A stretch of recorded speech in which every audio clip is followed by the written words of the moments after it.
Hello friends. Today I want to share with you a stock that has gone up by over 295% in the last 6 months and has been in my stocks to buy list for some time now. The company I'm talking about here is Sea Limited, trading under the ticker symbol SE. Sea is an internet company which is based out of Singapore and caters largely to the Southeast Asian countries and also has a presence in Latin America along with a bit of exposure to the rest of the world as well. The company operates through 3 segments: digital entertainment, e-commerce, and digital financial services.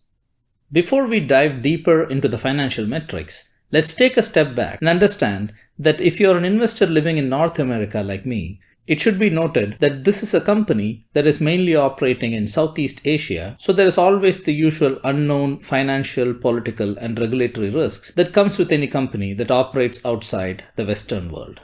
From a positive note, this is also where the opportunity lies, as this market is relatively untapped compared to North America, especially in the segments that Sea is operating. Let's now look more closely at the company's products and services, followed by their financial performance. Their main segment is digital entertainment, branded as Garena, which is the online games development and publishing platform. This was established in 2009 and caters to over 130 markets worldwide. Garena obviously develops online games, the most popular one being Free Fire, which in 2019 was the most downloaded mobile game globally. In addition, Garena also organizes esports events, which have become more and more popular among electronic gaming patrons. The second segment is the e-commerce segment, operating under the Shopee brand. This was launched in 2015, and Shopee is the leading e-commerce platform in Southeast Asia and Taiwan. It has all the usual features of a typical e-commerce platform like Amazon, and it also boasts an excellent ranking on both the Google and Apple app stores. The third and final segment is the digital payment and financial services segment, operating under the Sea Money brand. This was established in 2014 and is the leading service provider in the region. The services offered are pretty similar to what Square offers in North America, and the services include mobile wallet, electronic payment processing, as well as credit and lending services. Now let's look at their recent financial performance. Looking at their 2020 second quarter financial results, the digital entertainment segment has grown exponentially, and as you can see here, both the revenue and EBITDA has grown by over 60% compared to last year. This segment also has a 60% profit margin, which is remarkable. And in terms of user growth for both paying and non-paying consumers, the company is again experiencing significant growth. The main online game developed by the company, Free Fire, is also keeping up its popularity with a peak daily volume of over 100 million gamers. Moving on to the e-commerce segment, $8 billion of merchandise was sold through the Shopee platform in Q2, and the company's revenue share in this was around $510 million, which is a 187% growth when compared with Q2 in 2019.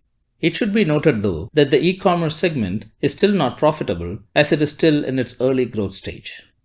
As for the digital financial services segment, it is a very small revenue driver at this time, bringing in $11 million for Q2 2020 on a total payment volume of $1.6 billion, but the company is focused on growing this segment significantly in the future by integrating the mobile wallet services with the Shopee platform across different markets.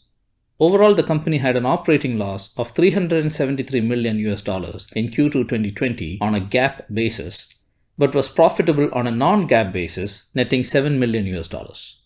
The noteworthy topics though, as in any growth stock in its early life cycle, is the growing revenue, market share, and cash from operations, and Sea Limited has so far ticked all these boxes perfectly. How they will perform in the future is certainly not predictable, but from an industry outlook perspective, there certainly seems to be a long runway of growth ahead that the company can hopefully capitalize on.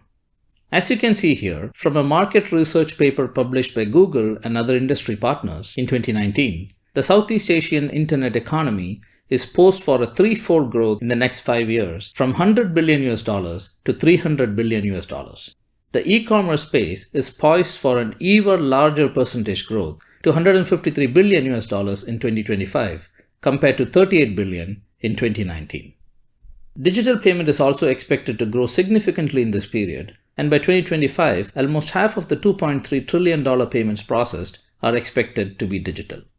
So investors of C are certainly expecting an exciting future. Let's now look at how the stock has been performing recently. As you can see in this chart, the stock price has skyrocketed from around $40 in March to the current level of $158, which is a mind-boggling 295% increase in less than 6 months. I think this is partly due to the surge in the online economic activity globally, and is also due to the great Q2 numbers that the company released earlier this month. Now coming to the most important part of this video. Is the stock a buy at the current levels or not? I think this stock has a great potential to grow 3 to 5 times in the next 5 to 10 years, but in the short term, I think we may get a cheaper entry price if we can wait a little bit. However, I am also not a great believer in timing the market perfectly, as it is almost impossible to do so. So I prefer to average in slowly into any stock I wish to buy, and in this case, I will buy a few shares now, and I also plan to sell a $110 put option expiring in November that will give me a premium of $325 while waiting for the stock to drop, in case it eventually does drop. That is a 12% annualized return on the capital risk with around 30% of cushion for the stock to fall. Hope you too find this talk interesting, and as a friendly disclaimer, please note that I am not a licensed investment advisor and my videos are only meant to document my views on various investment related topics that I am interested in. So please consult with your own investment advisor before making any investment decisions. And if you enjoyed this video and found the information useful, I would really appreciate if you can please leave a like and comment below and subscribe to my channel. Have a great day, and I'll see you in the next video.